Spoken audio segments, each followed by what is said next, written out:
এই মুহূর্তে সবকথে বড় খবর ভাই, আপনারা জানেন সারা পশ্চিম বাংলা কান্নার রোল ভেসে উঠেছে।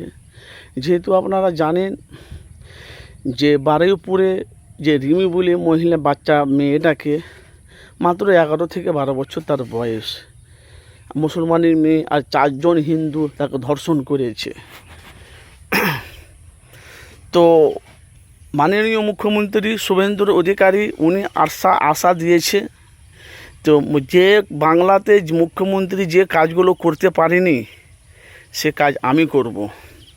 তার মানে এখানে বোঝা গেল উনি একটা বড় পদক্ষেপ নেবে, শাস্তিদের সাজা দিতে হবে। কিন্তু আমরা দেখেছি এর আগে অনেকজন, আনিস খান, তারপরে অনেক জনাকে খুন করা হয়েছে।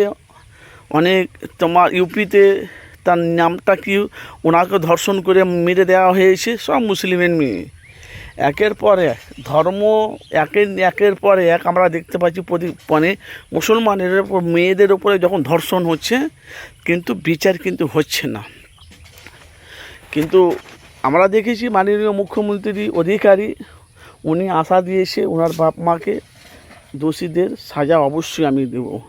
তো এই জন্য আপনাদের কাছে বলি, যে যেখান থেকে আছেন অবশ্যই আপনাদের, যেহেতু মাননীয় মুখ্যমন্ত্রী শুভেন্দু অধিকারী যে আশাটা দিয়েছে বাংলার মানুষকে, সবাই ওনার ওপরে আশায় আছে।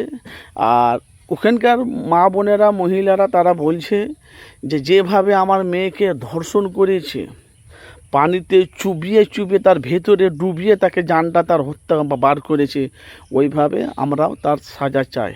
আমরা দেখতে পাচ্ছি পীরজাদা আব্বাস সিদ্দিকী ভাইজান উনিও বলছে ওদেরকে বিচ রাস্তাতে লক্ষ লক্ষ মানুষের সামনে ওদেরকে ফাঁসি দেওয়া দরকার। অবশ্যই এরকমভাবে যে এরকম করে যদি কেউ জঘন্য কাজগুলো যদি কেউ করে,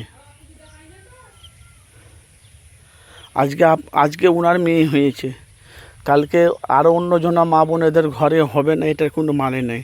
তো আমরা চাই যে শুভেন্দু অধিকারী মুখ্যমন্ত্রী আমাদের বাংলার অভিভাবক, এখন 5 বছর রাজত্ব ক্ষমতায় আছে, আমরা চাই এমন একটা পদক্ষেপ নেক, তো ওইসব কুমন্তব্য কাজ করার আগে যেন 72,000 বার যেন ভাবে। তো একটা মেয়েকে ধর্ষণ করা হয়েছিল, তার সাজাটা পরিণতি কি দিয়েছিল, এরকম যদি সাজা দেয় শুভেন্দু অধিকারী মাননীয় মুখ্যমন্ত্রী আমাদের, তো আমার মনে হয় বাংলাতে ধর্ষণ বলে কোনো শব্দটা থাকবে না।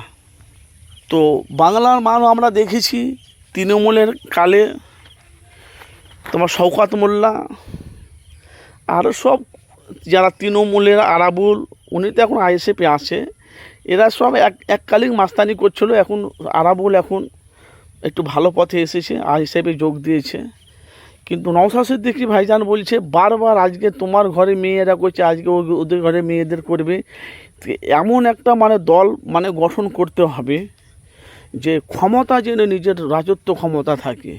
হিন্দু, মুসলমান, দলি, আদিবাসী, খ্রিস্টান, ডোম, মেথন, কুলি, ব্যক্তি, যত যা ধর্ম জাতি আছে, এদের পাশে থেকে যদি শুভেন্দু অধিকারী, আমাদের মাননীয় মুখ্যমন্ত্রী শুভেন্দু অধিকারী যদি এর কাজগুলো যদি করতে থাকে, আমার মনে হয় বাংলাতে বিজেপি সরকার ছাড়া কোনো আর বাংলায় গল্প হবে না। কেন, যে বড় পদক্ষেপটা নিয়েছে ওনার, যে বারুইপুর যে কাণ্ডে, যে রিমিকে যার হত্যার কাণ্ডে যে ওদের বাড়ি যে আশ্বাস দিয়েছে, ওখানে গিয়েছে, হাজার মানুষের উপচে পড়া মানুষের ভিড় নেমেছে।